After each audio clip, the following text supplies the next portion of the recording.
Welcome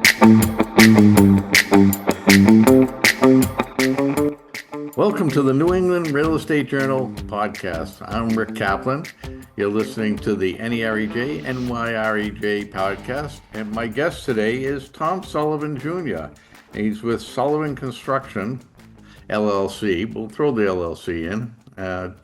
Not that it really matters anymore, but we'll make it known.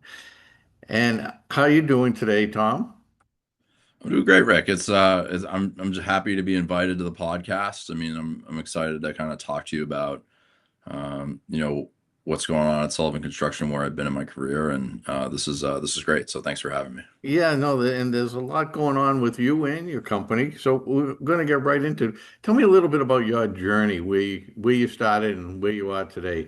Obviously, this is a family business, so Yeah, yeah. So I mean, it's kind of funny because I initially when I was thinking about careers, I went to college out in California. So uh, originally grew up in Bedford. Obviously, our family business is in Bedford, New Hampshire, and um, we've been around since 1970 and been in the community for a long time. But I went to high school down in Boston, wanted to try something new, so I went to school out in California and was an English major in college, and was thinking that I was going to end up going to law school at some point. So that was my initial path, and I don't think I have the personality to be a lawyer, so I'm very glad that things worked out the way they did. But so I came back from college, like wasn't really sure what I wanted to do. So I figured, you know what, like I kind of gave it some thought over time. It's like, you know what, it'd be kind of a cool thing to kind of carry on the family legacy, work for the family business. You get to work with your dad every day. That's kind of a really nice perk. You get to continue to build on that great relationship that you have. And so I started out, just as a laborer in the field, basically. That's kind of where I got my start in construction. Very basics, learning how to read drawings, picking up trash on site, doing some miscellaneous carpentry things. And I did that for, a couple of years. And then I kind of graduated to an assistant superintendent, and then eventually to superintendent running some smaller projects on my own in the field. And that's kind of how that's the base of my construction management experience is really in the field. I probably spent 7 or 8 years there, and I ended up going to I did a part-time program at Babson College for my master's degree, and went to business school while I was working. And I kind of wanted to change things up a little bit and kind of explore different opportunities. So I actually left Sullivan Construction after finishing my program at Babson, and went to work for a real estate construction firm down in New York City. And they were, a much bigger company than Sullivan Construction, and they had kind of had properties all over the place. I traveled a lot. I learned a tremendous amount in a pretty short period of time. I was there for about maybe 2 years. And then I came back right around pandemic time, and rejoined Sullivan Construction after having that experience, and worked in the office doing some project management and estimating. Did that for a few years. Did some development work. My official title was vice president of development for a year, and now kind of ascending to the president of the company.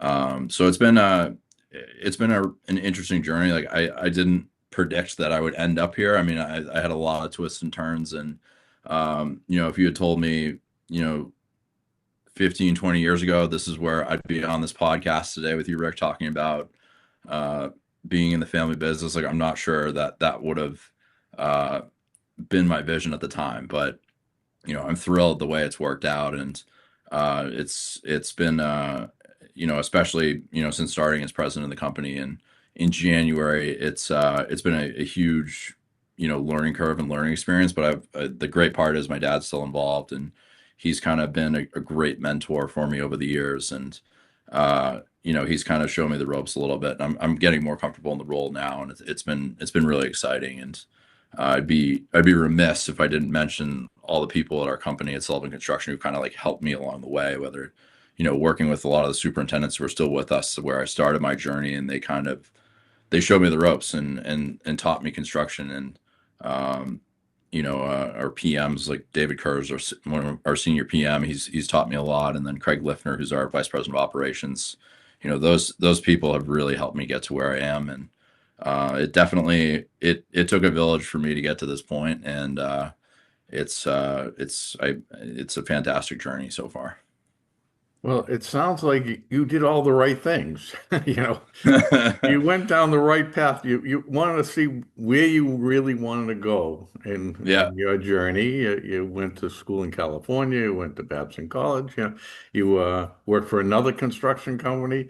So you did all the right. And when you came into your father's company, you started at the bottom and worked yeah, your way up, yeah, which I always say, and my son's is a commercial developer, and I always say, you know how to do things when you lived them, hands on, yeah, and you lived those experiences.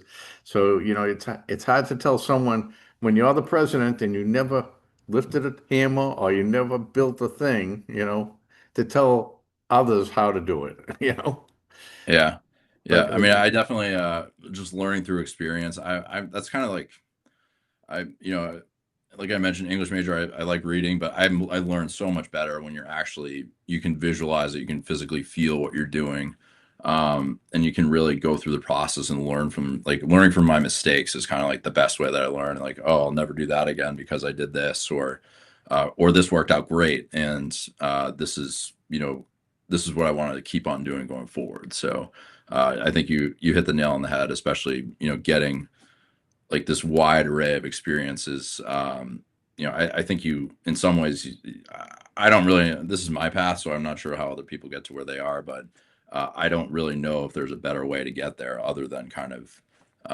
going down this road. So, yeah, no, I think this yeah, is the only way to get to where the right way, I should say. yeah, yeah, Because there are a lot of people that get to where they are and didn't go through the steps that you went through. And yeah, sometimes they succeed, sometimes yeah. more so than others that they don't. But I think you'll be very successful as the president of Sullivan Construction, and I'm sure your Thank you. father's very proud of you for doing what you've done, to get to where you are. Yeah, and I think one thing I'm a part of like various like family business groups, and kind of we have roundtable discussions on like the best path for people kind of growing up in a family business and working in it. And uh, I think if anybody's listening and looking for advice on family businesses, I think the best advice you can give is like to work somewhere else for a little bit. I think I probably a lot of people will tell you like you right out of the gate you should probably work somewhere else for a few years and then come into the company. So my path was a little bit different where I worked in the company and left for a couple of years and then came back. But it was a really invaluable experience to kind of get an outside perspective, learn how other people do things. You kind of, if you get promoted, it's not because your name's on the door, it's because you really earned it. Not that I didn't earn it, but it's a different perspective, and it kind of gives you a sense of fulfillment when you kind of achieve those goals outside of the family business. And it will also give you a much greater appreciation for when you come back, it's like, wow, this is really great what we have here. And it kind of it was an experience that anybody working a family business, like I'd highly recommend it. Even though you're going to be stepping outside for a little bit and trying something different, it's an invaluable experience. So, Tom, tell me all the things you're going to change with the company. You're gonna make it completely different than what your father Yeah. originally thought, his vision. Well, it's kind of a delicate balance because I'm not coming into a situation where I have to fix something that's broken. So it's been working for a long time, and my dad's had a lot of success. We've got a lot of experience in our company. People have been doing it for a long time, and um, it's a good situation to come into where it's not like the sky is falling and I've got to fix everything immediately. Like I can kind of pick and choose, like, okay, maybe we should try something different or do something a little bit different here and there. But I think our company has kind of stayed, roughly the same size for maybe the past 20 years. And um, my kind of goals going forward with the company is to just grow us a little bit in terms of, um, the types of projects that we're working on, maybe trying some new markets, maybe expanding revenue wise, and maybe adding some manpower and people to the staff. So I would like to take more of a growth trajectory of the company. I kind of want it to be measured. I think I read a book recently, and and I've heard this from other people too. Like, a lot of construction companies don't fail because they don't have enough work. They actually fail because they grow too fast, and then they run into all kinds of problems, whether it's cash, like different reasons. But growing too fast in a lot of cases can present challenges that you can't overcome. So I think it's got to be measured growth is my goal. And I think that's, in terms of the outlook for the company, that's what I'm envisioning. And uh, in terms of personal growth, I think it's just, coming in the office every day and just trying to get a little bit better every day and just continue to improve. And, I feel like I've come a long way in like a very short period of time, but, I know there's so much to learn. And that's the great part of construction, is you can do this your whole life and you'll always be learning something new. And I think, from a personal standpoint, like continuing that growth and making our company as good as it can be, by looking for ways to improve. Well, the construction industry is kind of a unique business because you have to be able to manage the industry with all the ups and downs and the twists and turns that it has along Yeah, the way, because we have downturns in this industry, at the commercial real estate industry, and which affects everything else, and construction, everything that goes along with developing projects or developing a property. And yeah, a construction company that lasts a long time in the industry is usually one that can manage that company through those downturns and the yeah, twists and turns. Like, they talk about tariffs coming in, or you know, uh, lack of materials available. You know, I know a lot of guys in the industry, they know how to manage it. It's not an easy task, but they know how to manage it and they get through it. yeah, So that's something yeah. that I'm sure your dad probably has shown you quite a bit of that. He has. So I guess the best example for our company in his tenure, anyways, was 2007, 2008, the recession. Um, and I think one thing that we kind of pride ourselves on at our company is, even if, like, maybe we don't have a job going right now, maybe times are tough, um, maybe we just don't have the backlog that we anticipated.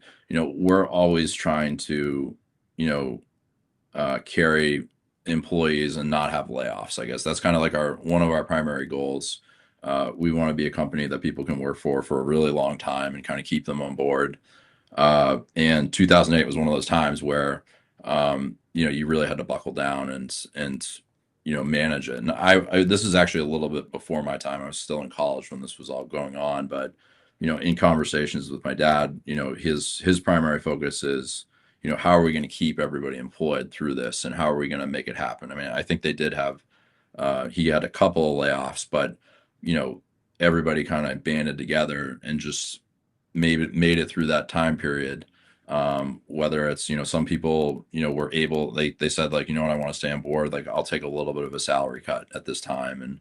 And some other people, you know, finding ways to stay busy in the office, different things like that. So, uh, from a from a philosophy standpoint, we, even in difficult times, we always want to be in a position where we're an employer that really cares about our employees and wants to create that sustainability long term.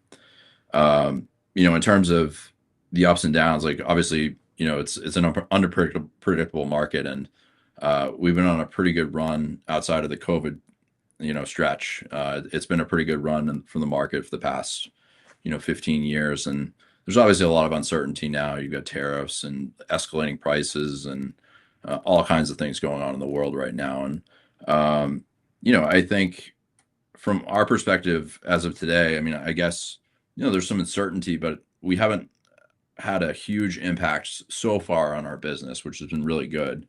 And you talk to different people in the industry, and some people are business is booming right now. Other people maybe not so much, but we're kind of in a position right now where things are stable. We've got like a reasonable outlook for the future, and we're actually looking at 2026 right now in terms of backlog. So like a reasonable position, but I know that when things do turn south, which they will at some point in the future. Maybe it's not now, maybe it's not even 5 years from now, but the market is cyclical. So um, those are tough decisions that you've got to make as a president or CEO of a company. So I haven't had that experience yet, but I've got a great base of people who have kind of navigated this before, and they're going to be good resources. And obviously I think just having good management practices in place will get you a long way. And then the other thing that will pull you through and has always pulled us through is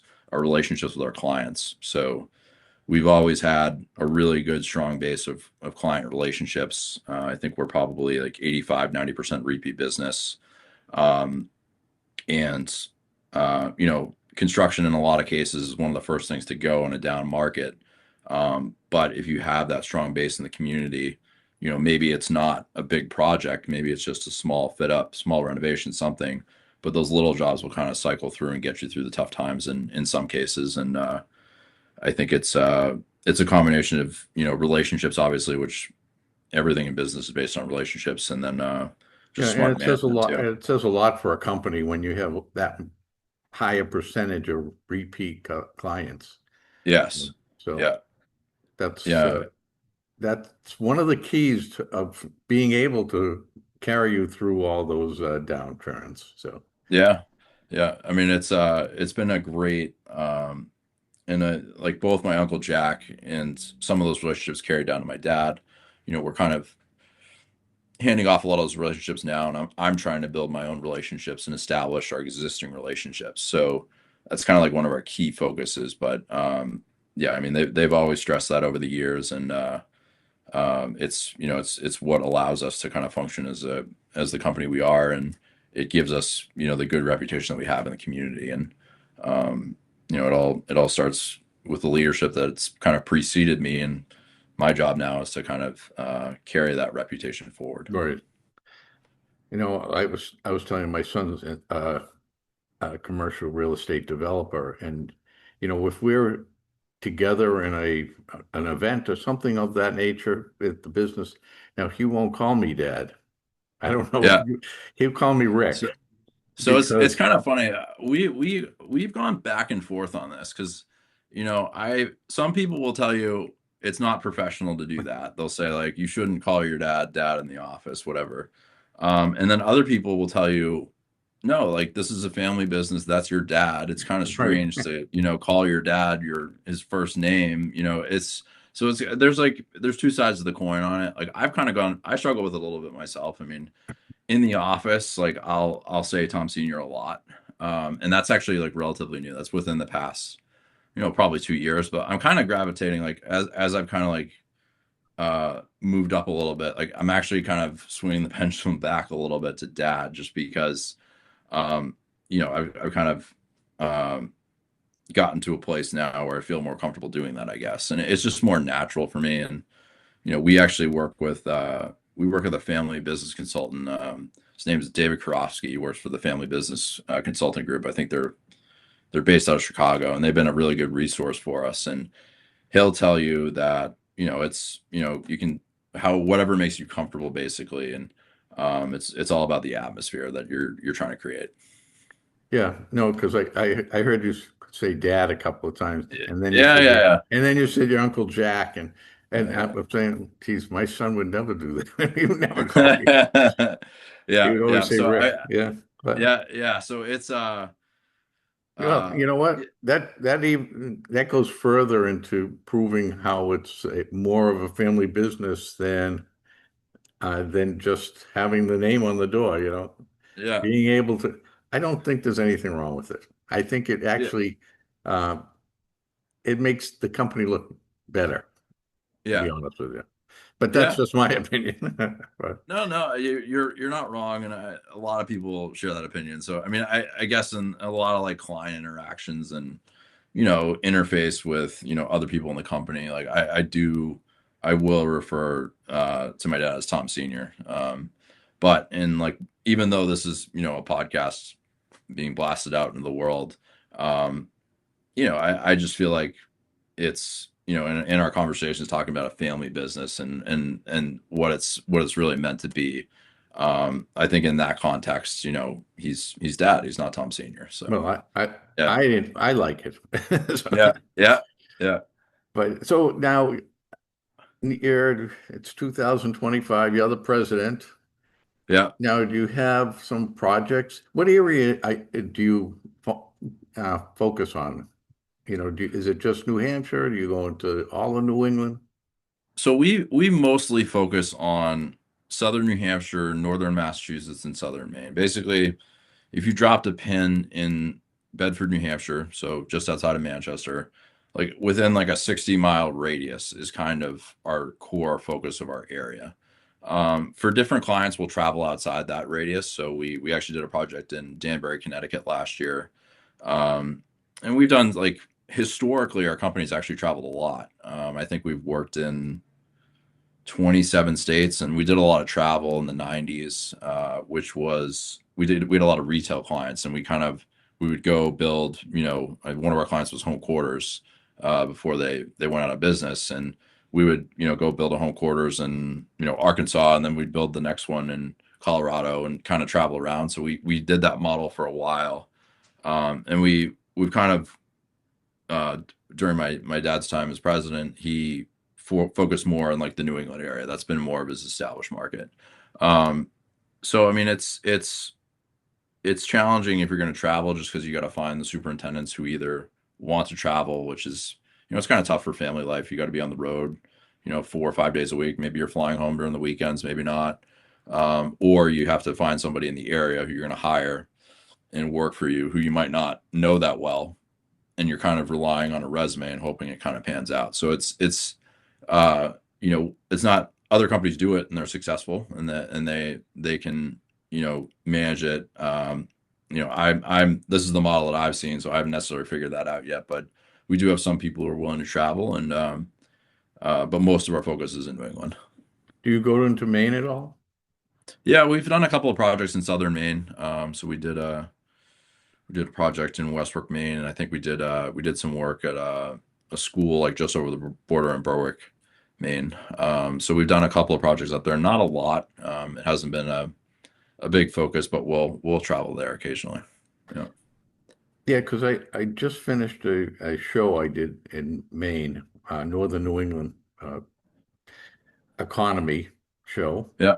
Yeah. And I was surprised of all the things that are going on in Maine. Yeah. It's a real hot spot right now for Yeah. new construction.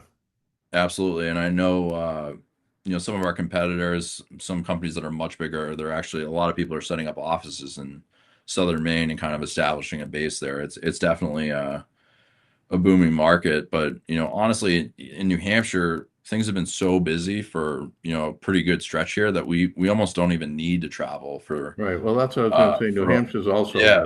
a hot spot. Yeah, so and we've been just fortunate enough that we haven't really had to go anywhere for the most part. I mean, we've got some clients in other places that we'll travel for, but we can, like, New Hampshire as a market, there's just been so much going on that there's more than enough work to go around. Um, and it's been great for the construction industry as a whole in southern New Hampshire. It's been a good few years. So, how big a staff do you have? So we're not a huge company. So we have 15 employees. We got a few superintendents, a couple PMs, and then we have our administrative staff, finance, operations, business development.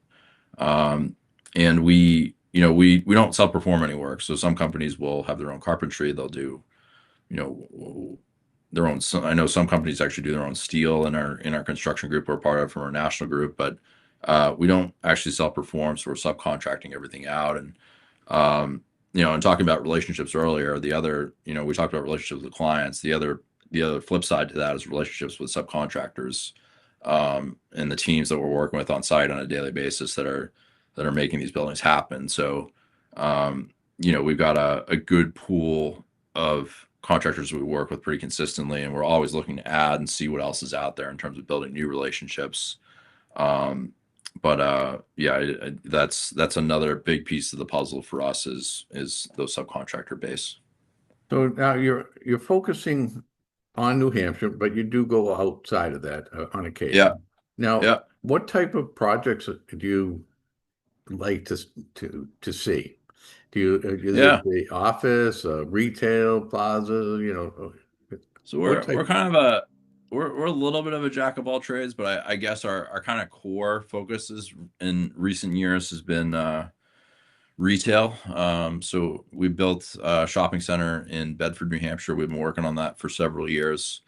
Um, it's been kind of a phased project where you build a couple buildings. Next phase starts, you build another couple buildings. So we've been working on that for the past several years. We do a lot of medical stuff actually. So um, we do some medical office buildings. We do some work in hospitals. We do some like specialty contracting where we'll do kind of a turnkey project for some of these companies that do MRI machines, PET scanners, linear accelerators, kind of doing that stuff in hospitals and being a go-to contact for some national vendors. So medical has definitely been a key focus for us, and we've done a lot of banks over the years. We've done some restaurants, we've done some hospitality.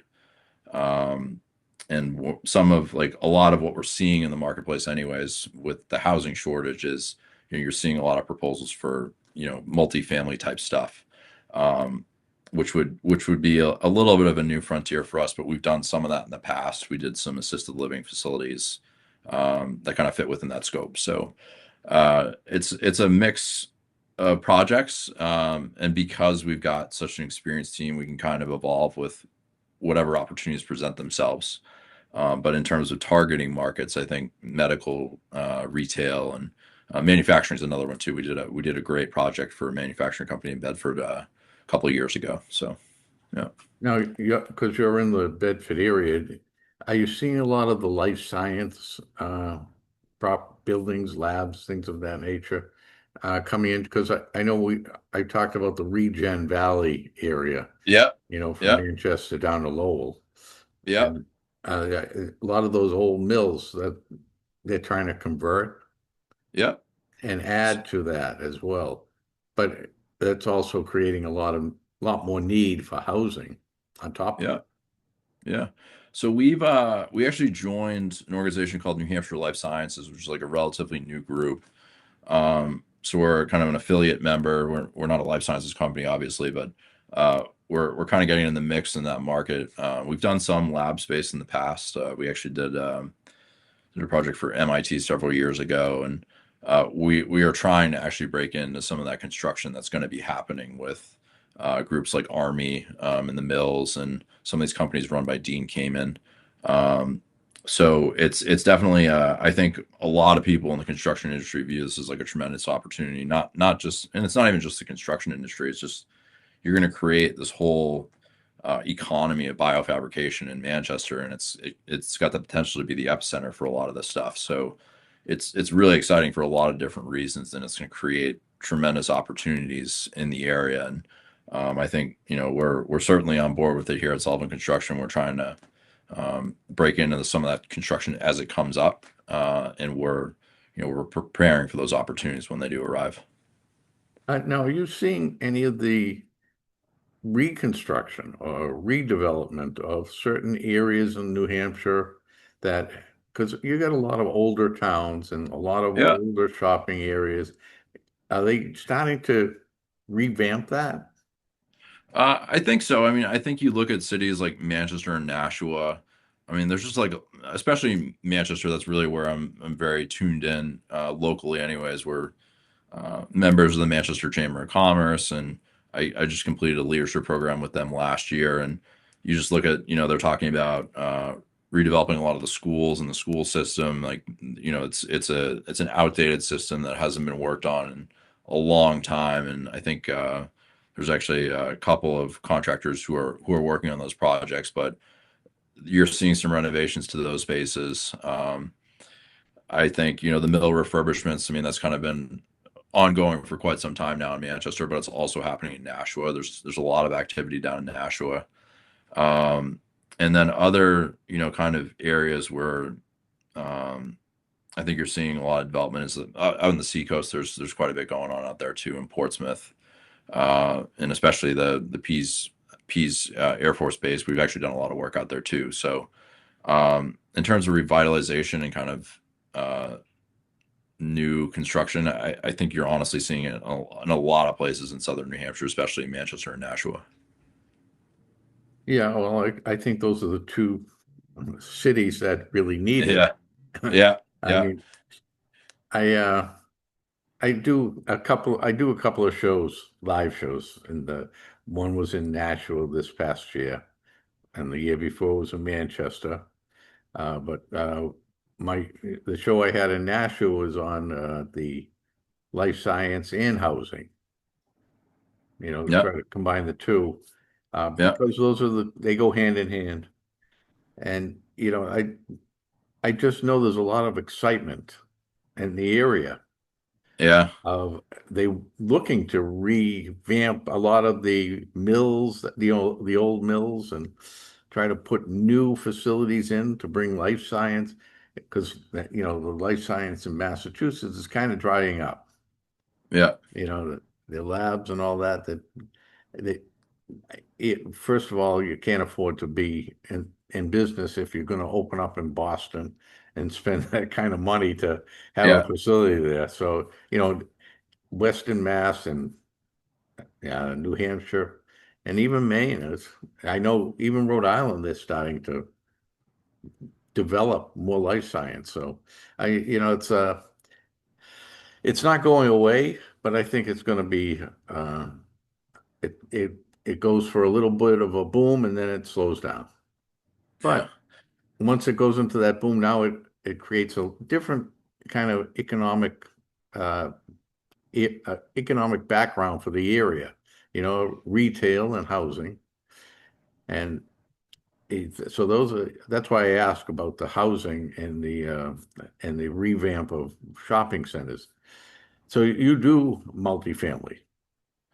I wouldn't say it's not a core focus for us right now, but it is something that we're looking to break into and move into in the future. We've done some multifamily, but it hasn't been a consistent feeder market for us. But especially you bring up the housing topic, and I actually just joined the board for the BIA, which is Business Industry Associates, and like one of the key topics that always gets brought up is housing. And New Hampshire, just in general, like even taking life sciences out of the equation, just to meet the demand in the area, you're thousands of units short every single year. So, and that demand is just going to continue to build up as time goes on here. So, uh, I wouldn't say that there's an unlimited demand. You never know how the market's going to turn, like what's going to shift, but there's such a big need, and I think one thing that it makes it difficult is, some people will they'll say they want housing, but then they don't want it built in their town, or there's a lot of kind of sort of NIMBYism depending on where you go. So, uh, you know, kind of creating the narrative where you can expand and grow as in terms of building new housing and building your population.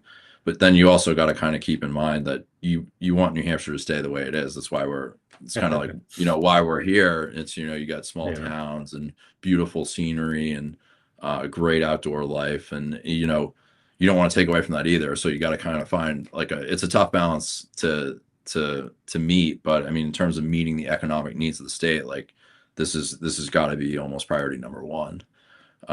So I think, for us to, part of the reason why in my outlook going forward, I kind of want to focus a little bit on multifamily as a key market is, it's going to be a demand that's there. And we're a company that's capable of meeting that demand from a construction perspective. So, the housing conversation has been going on for a while, and it's not going away anytime soon because there's so much demand. Well, when you border a state like Massachusetts, we kind of drive a lot of people into New Hampshire. And And a lot of retailers move Yeah. to it because that's where, the people that live north of Boston, they rather go shopping in New Hampshire than Massachusetts. I'm Yeah. not going to say the reason why, but We'll everyone leave that seems out to of this know it. conversation. Yeah. Yeah. So I don't know, I'm not sure. You see a lot of these malls that have been torn down. I don't know that. I know in Nashville, is it Nashville? Yeah, Nashville. They didn't tear it down. They added a casino in it. Yep, yep. So that And was that's it. Yeah, I actually they did a really nice job of that project. So it was an old Sears that vacated. Sears right. obviously not around anymore, but they did convert it into a new casino, and it's actually like it's a beautiful space. It's big. It's they've got all kinds of activities you can do there. It's not even um you don't even have to gamble, and there's different things to do. You can, they have a golf simulator. They've got a really huge TV screen and bar and pool Well, tables and like all it kinds of definitely stuff in makes there. the shopping mall now is thriving because of it. Yeah, yeah, exactly. And I think one thing that I will say, I think New Hampshire's done a really good job of, and I've kind of being on some nonprofit boards, I got to experience this firsthand. Is a lot of these casinos they have to contribute to nonprofits. Part of their profiting that they're getting is running their operation. So a lot of nonprofits are benefiting to the tune of hundreds of thousands of dollars every year, depending on who they're getting their proceeds from and how big their organization is. So it's kind of I think it's a nice system where if you're going to legalize gambling, it's definitely going to a really good cause, and uh, it's revitalizing malls in different communities. So it's there's a lot of positives to take from it for Yeah, sure. and I think that eventually it helps your business because now Yeah, you have retailers that are going to want to move into those areas. exactly. Yeah, Um, exactly. It's definitely a trickle down effect in terms of I went to so that the casino you're talking about in Nashua, I went to a restaurant down the street, and they basically said, since the casino's been open, like we've been busy nonstop, and it wasn't that way before. right. So it's really it's having a really good positive impact on businesses in the area. Yeah, I think even down in Salem, they just opened up a casino as well, right near Yep. the shopping area. So it's Yep. gonna it drives people there. Yeah. There's no question about it. Whether they spend Fantastic. money in retail stores, I don't know, or well, I guess if they win, they do. Yeah. Yeah. But Not so much if they lose. yeah, Yeah. Yeah. but Tom, it's been a pleasure speaking with you. If someone is interested in finding out more about your company, do you have a website? We do. So we have a website, www.sullivanconstruction.com. So we've got all of our contact information there, and I've got my LinkedIn. I'm certainly like happy to connect with people virtually. It's you can just type in Tom Sullivan at Sullivan Construction. I'll pop up, and uh, I think we've got a lot to offer to in terms of construction as a company, and I'm obviously building relationships. That's kind of my bread and butter at this point, and what I enjoy doing. So I always welcome new connections when I can get the chance to make them. Well, I do appreciate you coming on the show, and we'll try to create some relationships for you through the show, hopefully. Yeah, yeah. You Thank know, you, Ray.